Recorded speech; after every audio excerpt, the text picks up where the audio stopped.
Good morning and welcome to the Hummingbird Resources PLC Q3 2024 update and debt and strategic restructuring presentation. Throughout the recorded presentation, investors will be in listen-only mode. Questions are encouraged and they can be submitted at any time by the Q&A tab situated in the right corner of your screen. Just simply type in your questions and press send. The company may not be in a position to answer every question it receives during the meeting itself. However, the company can review all the questions submitted today and publish responses where it's appropriate to do so. Before we begin, I'd like to submit the following poll. I'd now like to hand you over to James Husband. Good morning to you. Good morning, thank you. Good morning, everyone, and thank you for joining us. I'm James Husband, the Investor Relations Manager here at Hummingbird, and I appreciate the time taken by you this morning as we go over some significant updates regarding the company. I'm also pleased to welcome Jeff Eyre, who's been recently appointed as our Interim Chief Executive Officer.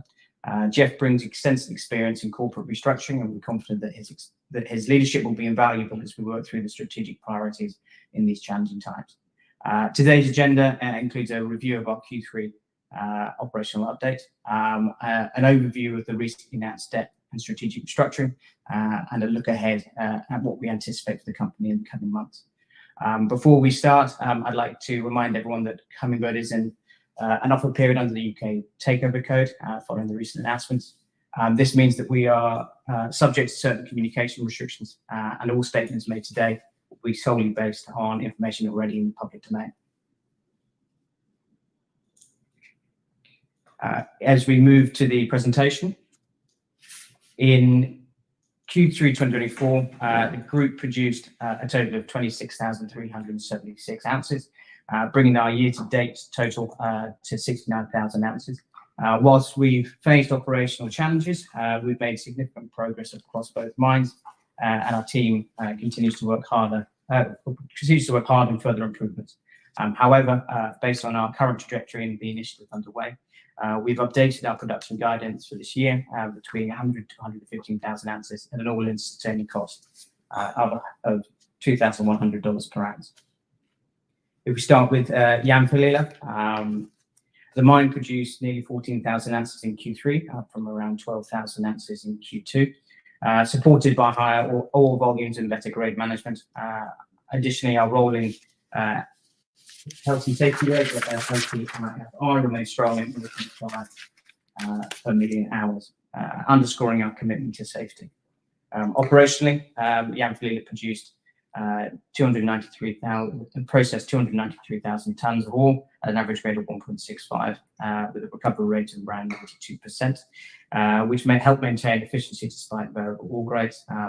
Additionally, we achieved a milestone in Q3 with the first development of ore produced from underground. However, the project's development is temporarily paused until early 2025, pending additional capital.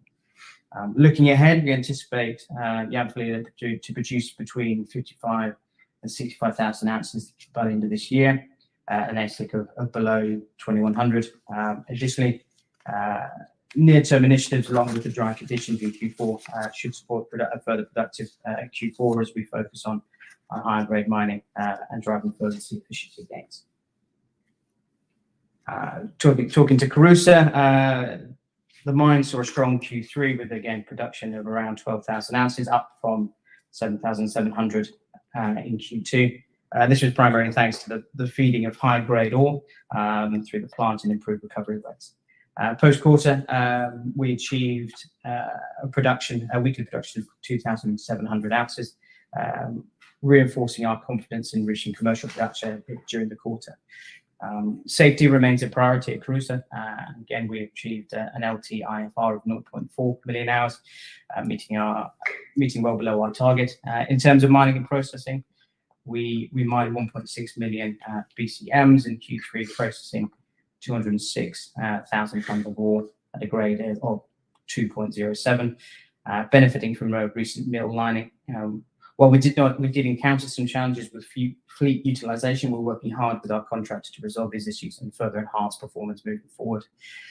For this year, we expect Kouroussa to produce between 45,000 and 50,000 ounces with an AISC once in commercial production of below $1,400 per ounce. Our focus in Q4 will remain on increasing mining volumes and optimizing waste management as we progress towards commercial production.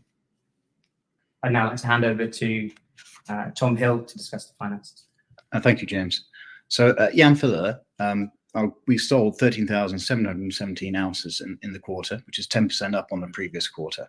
These were sold at an average gold price of $2,216, 7% up on the previous quarter. Our operating costs remained broadly flat at 32.1 million in the quarter compared to 31 million in the previous quarter. Our AISC in the quarter reduced down to 2,352 per ounce at Yanfiller, down from 2,600 in Q2. And this improvement was driven primarily by increased production at Yanfiller. This resulted in a slightly improved, reduced EBITDA loss, reducing to 3.83 million in the quarter compared to 16 million in the previous quarter. Turning to Kouroussa, which is not yet in commercial production during the quarter, our year-to-date revenue was 55.4 million, an average gold price of $2,143 per ounce. An AISC for Kouroussa will start being provided once we achieve commercial production. On a group basis, our net bank debt stood at 154.2 million, including gold inventories at the end of the quarter. This included $134 million of debt with Coris Bank, of which $90 million is secured, and a $20 million unsecured loan from CIG, which has increased to $30 million post the end of the period. That $30 million of unsecured debt matures at the end of this year. At the end of the quarter, we had headroom of cash and overdraft facilities of approximately $7.7 million available at the end of the quarter, and we held $4 million of gold inventories. I'd also like to note that we're very grateful for the support of our suppliers and business partners, which is evidenced by our trade and other payables increasing from 134 million in the previous quarter to 152 million at the end of this quarter. Due to the various operational and financial challenges over this year, we're issuing updated guidance of 100 to 115,000 ounces for the year at an AISC of $2,100 per ounce. I'll now hand over to Jeff on the debt and strategic restructuring. Thank you, Tom. Yes, just walk everybody through the proposed restructuring plan. So approximately 30 million of debt repayments from Coris Bank have been deferred from the 31st of October on a rolling basis. There's been a receipt by the company of a further $10 million from CIG, consolidating the total unsecured debt amount to 30 million. There's a proposal for conversion of that debt into equity in the company, which would have the effect of increasing Neoco's voting rights to approximately 71.8% on an undiluted basis. This is subject to government and regulatory approvals and an independent shareholder vote on a Rule 9 waiver resolution. Neoco also proposes a potential offer to shares not already owned, held by minority shareholders, providing an exit opportunity once the debt to equity conversion has been completed, alongside a cancellation of the company from trading on AIM. In terms of the new leadership, I have been appointed to the board as interim CEO. My focus during this time is to focus on business transformation, including operations and finance, and that is already very much underway. Dan Betts is remaining as executive chairman and continues to be involved in the business. Additionally, Omar Toguyeni, a director of Neoco, the company's largest shareholder, has joined the board as a non-executive director. As part of the initiatives that are underway, we have an intention to engage Ernst & Young to conduct a comprehensive financial review and supporting the restructuring initiatives. Additionally, we have appointed Mindscope to conduct a full technical review of the assets and the exploration potential of the business. My intention is to bring additional insight into the business to improve liquidity and operational efficiency. Turning to the next page, financial details and the conditions of the restructuring. As I mentioned, the 30 million of debt deferral is contingent on Hummingbird continuing to meet key restructuring milestones. As I mentioned already, the 10 million has already been advanced into the company to consolidate the existing 20 million of debt, which was drawn previously. The interest rate on the debt is 14% per annum, and it is repayable at the end of this year. The loan may be repaid without penalty on 3 business days' notice. The company currently expects that a further update on the entry of the subscription agreement will be made on the 19th of November 2024, with the Rule 9 waiver circular to be published in early December 2024. The proposed conversion rate is at a share price of 2.677 pence, which would have the effect of raising the OCO's ownership to approximately 71.8% of the enlarged share capital. As I mentioned already, there are regulatory and government clearances and a Rule 9 waiver approval by independent shareholders required as part of the process. In terms of the next steps and the offer for independent shareholders, the intention is to have a potential delisting from AIM following the debt to equity conversion. As I've already said, the share price that's expected to be proposed is 2.677 pence per ordinary share, mirroring the debt to equity conversion ratio, which is subject still to due diligence. There is no certainty an offer will be made at this stage. Neoco must announce a firm intention before the general meeting to approve the Rule 9 waiver. Potential offer to independent shareholders provides an opportunity to realise value, especially considering the potential delisting from AIM. CIG is to provide an update on its potential offer, including a potential firm offer, by the 4th of December 2024. Turning to the future outlook for the business and the operations, it's anticipated that Yanfolila productivity will increase during Q4 2024 with the benefits of the dry season, and there's a continued focus on high-grade ore and improvements in operational efficiency to lower the AISC.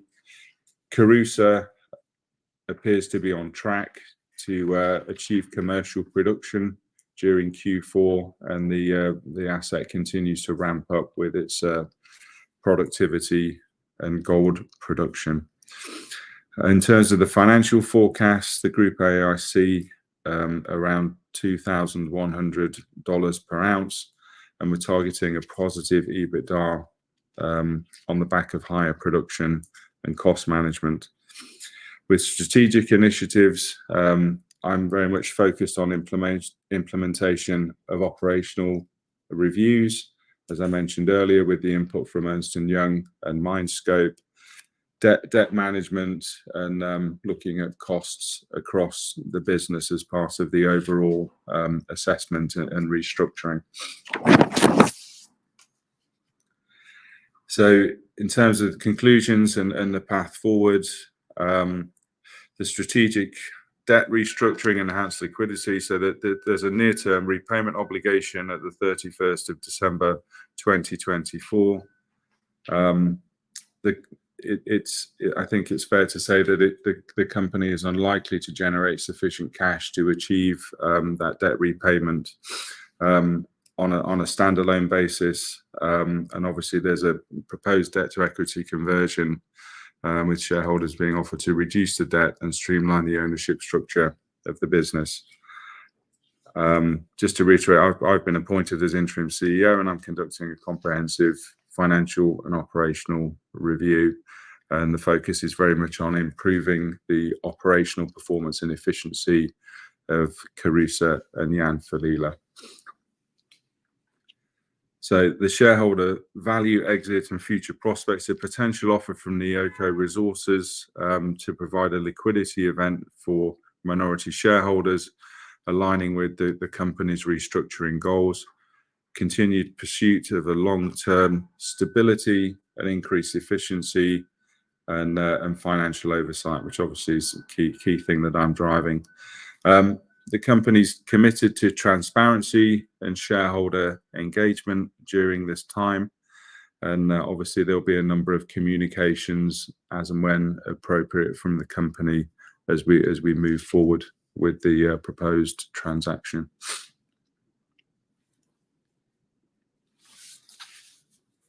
Hand back over to you, James, if I may. Thanks. Yes, I think we'll turn over to the Q&A now. As thank you all again for submitting your questions in advance of today's webinar. We've obviously received a number of inquiries from investors, and we'll do our best to address them where we can. As I mentioned earlier, we are currently in an offer period under the UK Takeover Code. Following the recent announcements, this means that we're again limited in what we can say, particularly around the Rule 9 waiver and possible offer. Many of the questions we received relate to the ongoing offer process and potential transaction. While we're restricted from discussing those matters in depth at this stage, I want to reiterate that we expect to provide further information in the forthcoming Rule 9 waiver circular, which is scheduled for the publication in the first week of December, as well as the firm offer announcement if made. So we turn to the first set of questions, which are around the offer, regulatory and process. I think I'll pass these over to Jeff. What is the basis for the conversion price at best possible offer being 2.677p? Thanks, James. The conversion price is a function of CIG/Neoco's desire to have a 70% shareholding on a fully diluted basis once the debt to equity conversion has occurred. The offer price has been set to provide minority investors with an exit at the same price. At this stage, the possible offer is non-binding and indicative, and the board will include detail on the background to such considerations in the circular and Rule 2.7 announcement expected to be published shortly. Thanks, Jeff. Will minorities have other options besides accepting the Neoco offer? Whilst the company has currently received no other formal proposals beyond that of Neoco, the board will continue to review any and all options and provide a recommendation that would best protect the company and all of its stakeholders.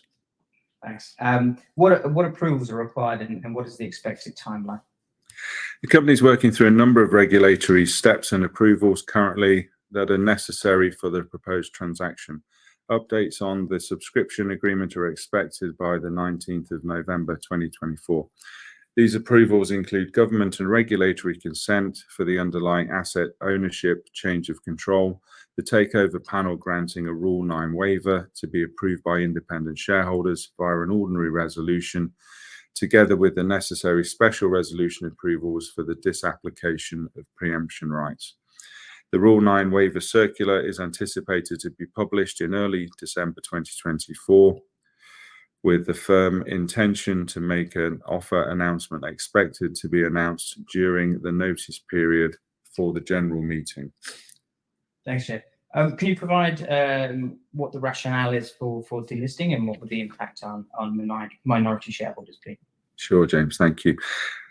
The rationale behind the delisting is that Neoco and CIG believe that financial and operational stabilization will be easier to achieve as a private company. Following the debt to equity conversion, it's expected that Neoco would hold approximately 71.8% of the voting rights prior to any acceptances under the possible offer, and the company would delist from AIM. No specific provisions have been made for minority shareholders who will have the opportunity to exit via the offer at the conversion price. Thanks. I think this is a question for Tom. What arrangements will be made for shareholders wanting to remain invested post-listing? I think Tom can answer this. Oh, thanks, James. At this stage, no specific arrangements have been outlined for shareholders wishing to remain invested after the proposed delisting. Neoco intends to seek delisting following the completion of the debt to equity conversion, which will result in the company operating as a private entity. Subject to the debt to equity conversion being approved, the offer price of 2.6777 pence would be provided as the next opportunity for shareholders wishing to exit at that time. Thanks, Tom. Can you provide a bit of detail on what is the timeline for the proposed delisting? The timeline for delisting will depend on the completion of the debt to equity conversion, the offer to minorities, and a number of necessary change of control and regulatory approvals. More details will be provided as and when appropriate. Key dates that are currently known include an update on the subscription agreement by 19th November 2024, with the Rule 9 waiver circular expected to be published in early December, with the firm intention to make an offer announcement expected to be published during the general meeting notice period. Thanks, Tom. If we turn to some management and governance questions, I think this one would be good for Jeff to answer. What experience does Jeff Eyre have in operational turnaround? Okay, well, I bring significant experience to operational turnarounds. I was previously the CFO with Adriatic Metals PLC. I came in immediately at the time of the company's London listing, and I was also involved centrally in the construction financing with the Rhine Mine Finance as part of the construction of that mine. I previously spent 6 years as a CFO of Avazoro Resources Inc. And as part of that role, we acquired Aureus Mining, which owned the New Liberty mine, and was very much central to the operational turnaround of that asset, which continues to operate today and is performing extremely well. So my background, I originally trained as a graduate engineer. I spent a good number of years with Ernst & Young, and I moved into industry, initially into Ferexpo PLC, where I was the group financial controller prior to the company's listing on the London Stock Exchange, which I think demonstrates my ability to manage complex mining operations and navigate financial restructurings. Thanks, Jeff. One further question on the management side of things. What changes to local management structure have been made and are being implemented? James, as mentioned earlier, Jeff Eyre, as next to me, has been appointed as interim CEO, bringing his wealth of experience in operational turnaround, while Dan Betts remains as executive chairman. Additionally, Umar Togueni, director of Nyoko, our biggest shareholder, has joined the board, bringing a wealth of regional and industry experience. And alongside this, EY is in the process of being engaged and Mindscope have already been engaged to conduct a review of the business operationally and financially, targeting operational improvements across the mining operations. Thanks, Tom. I think one of the questions on financial position we covered within the presentation. I think we'll turn to the question: what specific operational issues cause liquidity problems? The liquidity problems at Yanfala stem from a combination of operational underperformance, equipment availability constraints, and insufficient working capital. The ramp up at Kouroussa, I think, as everyone knows, over this year has been much slower than we expected. There are a number of well-publicized reasons for that, due to a mobilization of mining equipment and operational performance. These further exacerbated our financial position. These challenges have put significant strain on our ability to generate the necessary cash flow to meet financial obligations, highlighting the need for immediate restructuring. Thanks, Tom. Another question for you. How much additional funding might be needed beyond the current $30 million of debt? The company may need additional funding. However, the amount will depend on the financial performance, the extent of further debt repayments, and the implementation of the proposed debt to equity conversion. CIG has expressed a willingness to discuss potential additional financial support, subject to completion of due diligence, completion of proposals, and the company's ability to continue as a going concern. Thanks, Tom. One question on operations, which I'll pick up. What is the status of the Kouroussa ramp up to commercial production? As obviously I discussed in the presentation, in Q3 we produced over 12,000 ounces, up from nearly 8,000 ounces in Q2, obviously demonstrating a positive ramp up. Year to date, obviously we produced 26,000 ounces, and more importantly, we recently produced a weekly total of 2,693 ounces, which is above our current target. The focus remains on increasing mining volumes and processing high-grade material, which is expected to improve overall production efficiency and profitability. Kouroussa is targeting a consistent production rate of 2,000 to 2,500 per week as part of its commercial production targets. Once Kouroussa achieves these on a consistent basis, the company expects AISC to drop below $1,400 per ounce, a significant reduction from current levels, which would enhance the mine profitability. And as previously noted, we continue to expect commercial production to be reached within Q4. Return to Mali. Tom, how is the company managing ongoing discussions with the Mali government? Over the last year, along with most of the rest of the mining industry in Mali, we have engaged openly and transparently with the government, maintaining a positive working relationship, and obviously discussing how the government wished to integrate certain elements of the new mining code into all the mining agreements. Those discussions have progressed, and we are hopeful of making an agreement shortly, and at that time we'll provide an update. Thanks, Tom. Jeff, could you provide some details as what are the company's plans to improve Yanfolilia's production? Yeah, obviously, as I mentioned already, there's a number of initiatives underway. Yanfolila will obviously be included within the mine scope exercise, which is started already. We'll also be working closely with Ernst & Young as we move forward to conduct a comprehensive technical and financial review to assess the operational performance and the key things that need to be focused on to improve that going forward. The transition plan under my leadership aims to improve the mine's efficiency, operations, profitability, etc., and overcome some of the existing production challenges that exist there. Specific production targets have not been outlined, but the focus is on stabilizing the operations and enhancing overall performance. And obviously, as mentioned earlier, in terms of stabilizing the performance of the operations, it's felt by the NEOCO, etc., that would be best undertaken as a private company. Thanks, Jeff. I think the final question, which I'll take, is the 200,000 ounce per annum target still achieved for both mines? Given the ongoing challenges of Yanfolila and delays in the ramp up of Kouroussa, the company has refrained from providing specific production targets. Obviously, with the full technical review still pending, the 200,000 ounce per annum per year goal is still the company's goal, and we're focused on overcoming the operational challenges before achieving that and setting further goals. I think I'll hand over to the moderator. Perfect, Jeff, Tom, James, thank you very much for answering those questions. Just before redirecting investors to provide you with their feedback, which I know is particularly important to the company, Jeff, could I ask you for a few closing comments? Yeah, thank you. It's obviously a challenging time for Hummingbird Resources at the moment. Hopefully this update has been helpful for everybody. As we said, we're committed to communicating openly and transparently at the appropriate time with shareholders as the potential offer moves forward. And yes, just thank everybody for their time, and watch out for some more RNSs.